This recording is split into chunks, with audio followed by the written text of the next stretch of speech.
दादू देखियो दयाल को बाहर भीतर सोए, सब दिस देखियो पीऊ को दूसर नाही कोय। दादू दयाल जी कह रहे हैं कि हमारे घट भीतर और बाहर सब जगह उन्हें वही दयाल दिखाई देता है, यानी बाहर भी वो है और अंदर भी वही है। और वो कहते हैं कि उन्हें वो हर दिशा में दिखाई देता है, उन्हें वो प्रीतम प्यारा ही नजर आता है, दूसरा कोई नजर नहीं आता। लेकिन भाई मैं आप लोगों से ये पूछना चाहता हूं कि हमारे साथ ऐसा क्यों नहीं है? हम तो हर वक्त दूसरों के बारे में ही सोचते रहते हैं।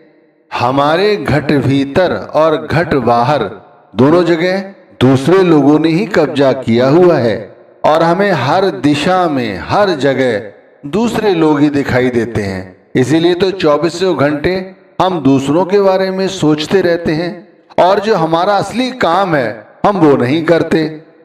अब गुरु की सीख है कि भाई दूसरों के बारे में सोचना छोड़ो और अपने विषय में सोचो कि हम क्या करने के लिए यहाँ आए हैं और हम क्या करने लग गए हैं। भाई जो मन निश्चल होकर अंदर बैठ गया, यानी घट भीतर क्या हो रहा है वो ये समझने लगा, तो भाई उस मन की तो ऊपर की तरफ चढ़ाई शुरू हो गई और वो मन रूहानी मंडलों की ओर चल पड़ा और फिर रूहानी मंडलों को पार करके महाशून्य की समाधि में बैठकर फिर महाशून्य को भी पार करके भंवर गुफा को पार करके अपने निज घर की ओर चल पड़ा। भाई जो मन चंचल रहा वो इधर उधर ही भटकता रहा, ना उसको घर का रास्ता मिला और ना ही परमात्मा का, बस उसका आना और जाना यहाँ अखारत ही रहा। तो जैसे हमें महाशून्य से पार जाना है तो हमें घट भीतर शब्द को खोजना होगा। अब यदि हमारे घट भीतर संसार समाया हुआ है तो फिर शून्य और महाशून्य से आगे हम कैसे जाएंगे? जैसे समझाया गया है कि तीसरे रूहानी मंडल जिसको हम दसम द्वार कहते हैं और चौथे रूहानी मंडल जिसे भंवर गुफा कहते हैं। अब जो तीसरे रूहानी मंडल का धनी है और जो चौथे रूहानी मंडल का धनी है, तीसरे रूहानी मंडल का धनी है रारनकार और चौथे रूहानी मंडल का धनी है रोहम।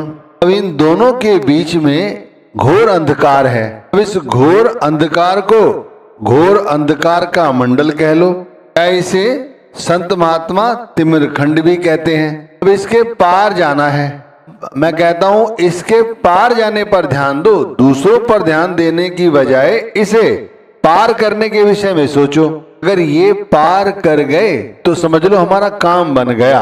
इतने समय से जो हम नाम भक्ति कर रहे हैं और हमें सफलता नहीं मिल रही है तो इसका मुख्य कारण यही है कि हमारा ध्यान बहिर्मुखी है, दूसरों के विषय में सोचता रहता है, बेमतलब की बातों पर ध्यान लगाए हुए है। इससे अच्छा है घट भीतर शब्द के साथ अपने ख्याल को जोड़ो और इन दोनों रूहानी मंडलों के बीच में जो महाशून्य है वो अंधकार है, वहां बहुत बड़ा अंधकार है, उस अंधकार को पार करो तब जाकर चौथे रूहानी मंडल जिसे भंवर गुफा कहते हैं उसके अंदर प्रवेश मिलेगा। और इसके लिए ध्यान साधना बहुत जरूरी है और ये कोई छोटी मोटी ध्यान साधना नहीं है जिसे आप चलते फिरते उठते बैठते कर लोगे।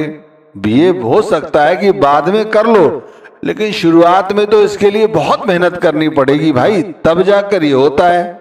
हमारी सूरत भंवर गुफा की ओर नहीं चढ़ती। यदि हमारी सूरत गुरु के सूक्ष्म स्वरूप के साथ जुड़े, वो भी घट भीतर, बाहर नहीं, बाहर तो गुरु का स्थूल शरीर है, जब ये गुरु के सूक्ष्म स्वरूप के साथ जुड़ जाती है, यानी जो हमारी सूरत है और गुरु यानी जो शब्द है, जब ये दोनों एक हो जाते हैं तब इन्हें भंवर गुफा में प्रवेश मिलता है। क्योंकि भाई भंवर गुफा का द्वार बहुत छोटा है, उसमें सूरत को प्रवेश नहीं मिल सकता जब तक गुरु का सूक्ष्म स्वरूप साथ ना हो। जब सूरत गुरु के सूक्ष्म स्वरूप के साथ वहां प्रवेश कर जाती है तब वहां उसे सोहम यानी कि उस शब्द धुन को वो सुनती है। फिर हमारी सूरत शब्द में समाहित हो जाती है, यानी जो शब्द धुन हम वहां सुन रहे हैं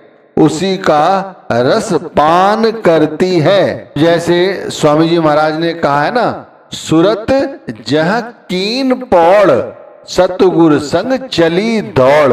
ये केवल सतगुरु के सूक्ष्म स्वरूप द्वारा ही संभव है, वैसे नहीं। शुरुआत कहाँ से होगी हमारी सूरत की? सबसे पहले सहजदल कमल पर, यानी जो 1000 पंखुड़ियों वाला कमल है इसे कहा जाता है।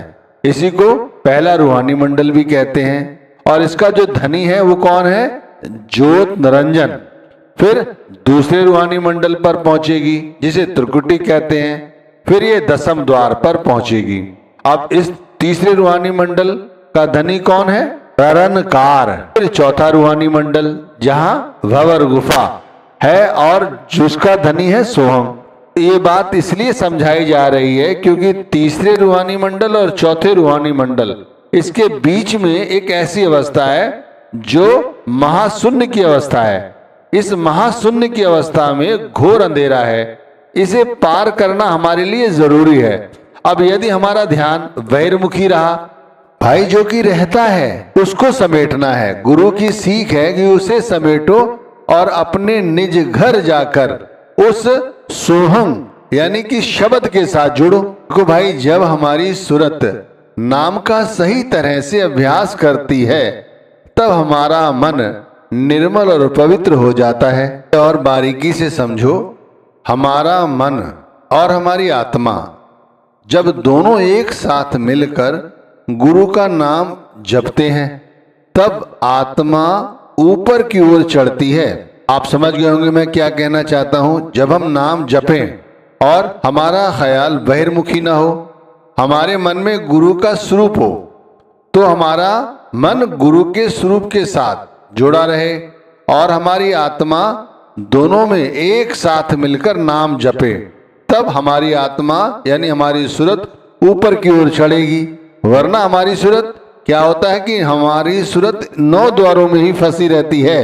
तो आप खुद विचार करके देखो, जो समझाया जा रहा है वो सब कुछ हमारे शरीर में है। मन भी शरीर में है, आत्मा भी है, परमात्मा भी है यानी शब्द। जब तीनों एक ही जगह हैं लेकिन फिर भी एक दूसरे के साथ इनका सानिध्य नहीं है। अब ये तीनों एक हो जाएं और अंतर में एक समाधि लगाएं जहां पर केवल और केवल सूरत शब्द के साथ समाहित होकर उस अंधेरे को पार करने की कोशिश करें, यानी परमात्मा को पुकारे, शब्द का ध्यान करे। और ये ध्यान पक्का हो तो भाई ये अंधेरे को पार कर जाती है सूरत। उसे ऊपर के नजारे दिखाई देते हैं। जैसे स्वामी जी ने कहा है ना, सूरत शब्द की रेल चलावे, जीव चढ़ाए अगम पुर धावे। हमारी जो सूरत है शब्द के साथ एकाकार स्थापित कर लेती है, फिर वो ऊपर की ओर चढ़ती है। ये होता तभी है भाई जब हमारा ख्याल गुरु के स्वरूप के साथ जुड़ जाए तब। जैसे हम नाम का सुमिरन करते हैं, ध्यान करते हैं, तो हमारा ध्यान पूरी तरह से गुरु के स्वरूप पर टिक जाता है और मन में कोई हलचल नहीं रहती, यानी कोई आसक्ति नहीं रहती। यानी मन तो गुरु के स्वरूप का दर्शन करता रहता है और आत्मा शब्द का सुमिरन करती रहती है। इस तरह से जब हमारा ख्याल पक जाता है तो वो ऊपर की ओर चढ़ता है, यानी भंवर गुफा की ओर चढ़ता है, सचखंड की ओर चढ़ता है। ये कहा जाए नाम दान तो सभी को मिला है, तो क्या सभी लोग ये भक्ति करते हैं? हर नामधारी भाई ये भक्ति नहीं कर पाता, क्योंकि काल के जाल से जो बचा यानी वहां नहीं फंसा वही ये कर सकता है। अब जब हम दूसरों के विषय में सोचते हैं तो यहाँ भी काल ही प्रबलता के साथ हमें परेशान कर रहा है और काल के प्रभाव से केवल वही बचता है जो भाई गुरु की शरण ले लेता है। इस कलयुग में गुरु की शरण के बगैर काल से कोई नहीं बच सकता। हम कहते हैं कि भाई हमने तो बहुत कुछ करके देख लिया पर हमसे ये माया की आसक्ति नहीं छूटती। भाई सत्संग सुन लिए, नामदान भी मिल गया, सेवा भी करते हैं, नाम भी जपते हैं, भी हमारा मन कभी बच्चों में, कभी परिवार में, कभी धन में, कभी इधर उधर इन सब की आसक्तियों में ही फंसा रहता है। इसीलिए कह रहा हूं कि दूसरों पर ध्यान देने की बजाय शब्द पर ध्यान दो, और तब हमारा काल का जो प्रभाव है बहुत कम होता चला जाएगा। और पूरी शिद्दत और प्रेम के साथ भाई नाम जपो, काल कुछ नहीं कर पाएगा। स्वामी जी महाराज ने कहा है ना, उमंग उमंग हिय भेंट चढ़ावे, काल जाल दुख दूर भावे। इस तरह से गुरु भक्ति करो, काल के जाल में कभी नहीं फंसोगे। भाई मैं तो खुद ही कहता हूं, दूसरों पर ध्यान देने की बजाय सुबह से ही जब उठो तब गुरु पर ध्यान दो। सुबह सोकर उठो तो गुरु के स्वरूप का पहले ध्यान करो, फिर आंखें खोलो। ध्यान में गुरु का स्वरूप अच्छी तरह से आ जाए और अपनी बात गुरु से कह लो, फिर धरती पर पैर रखो। जैसे भाई गुरु आपकी कृपा है जो आज की सुबह मैं देख रहा हूं, या आज का दिन मैं जीऊंगा। सारे दिन चाहता हूं गुरु आपकी याद बनी रहे और मैं सारे दिन नाम का जाप करता रहूं और ध्यान दुनियादारी की बजाय आपके स्वरूप का करूं, जिससे मेरा ख्याल बहिर्मुखी ना हो, 9 द्वारों में ही ना पड़ा रहे। हमारा ख्याल कहाँ पड़ा रहता है? सारा दिन 9 द्वारों में ही पड़ा रहता है और फिर हम यहाँ दुखी रहते हैं। मुझ पर, मेरे घर पर, मेरे रिश्ते नातों पर, मेरे रोजगार पर अपनी विशेष कृपा बनाए रखें। भाई इस तरह से गुरु का ध्यान करके अपनी बात उनसे कहकर ही धरती पर पैर रखो, फिर दिन की शुरुआत करो। कुछ करना है बाद में, पहले ये काम करो। ये तो हुई सुबह सुबह की बात। भाई सारा दिन जब भी ध्यान आए, जब भी गुरु की याद आ जाए, तो फिर गुरु के दर्शन करने लग जाओ। जैसे सुबह आंख बंद की थी और गुरु का स्वरूप सामने आ गया था, ठीक इसी तरह भाई जब भी याद आए यहाँ पर गुरु का स्वरूप बगैर बंद आंख की आना चाहिए। इतनी भक्ति करो, 24 घंटे जो गुरु के नाम के रंग में रंगा हुआ है, उसे तो गुरु का स्वरूप 24 घंटे अंग संग ही रहता है। अब जैसे हम धन धन के विषय में सोचते रहते हैं, माया के विषय में सोचते रहते हैं, तो हम पर 24 घंटे माया सवार रहती है। इसी तरह जब गुरु के विषय में सोचोगे, शब्द के विषय में सोचोगे, तो भाई गुरु का स्वरूप ही याद आएगा। अब ठीक इसी तरह रात में सोते समय भी भाई उनके दीदार करो, फिर उनसे जो दिन में कोई गलती हो गई है उसकी माफी मांगो, और जहां जहां हमने सुमिरन में कमी छोड़ दी है उस कमी को कल पूरी कर लेंगे, ऐसा कॉल करके सो। किसी का दिल दुखा दिया है तो भाई उससे क्षमा प्रार्थी हूं, वो मिल जाएगा तो क्षमा मांग लूंगा और आगे से ऐसी गलती नहीं करूंगा। ऐसा विचार करते करते सो जाओ। अब कहने का मतलब है, बिन देखे दीदार ना मानो, जग संसार सभी विष जानू।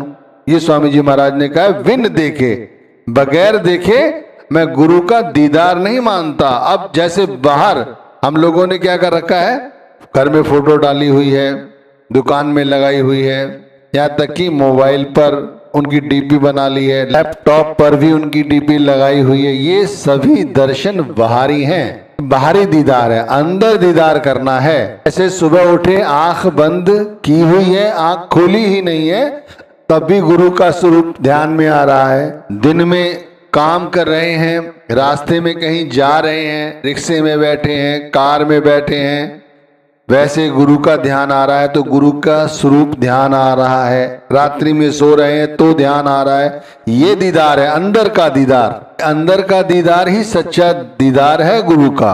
बाकी तो सारा संसार में जो कुछ दिखाई दे रहा है वो तो विष है। कहे कबीर पुकार के सबका ये है हाल, कहा हमार माने नहीं, कैसे छूटे भ्रम जाल। ये मन मानता नहीं है, इसीलिए ये भ्रम जाल से हम निकल नहीं पाते। ये हम सबकी दशा है। भाई अभी समय है, चेत जाओ। कहा गया है ना, तब चेते हो जब तजिहो प्राणा भया अंत, तब मन पछताना। तो इसलिए भाई अभी से चेत जाओ और नाम जप करना शुरू कर दो। जो महाशून्य की अवस्था है वहां तक पहुंचो और उसे पार करके भव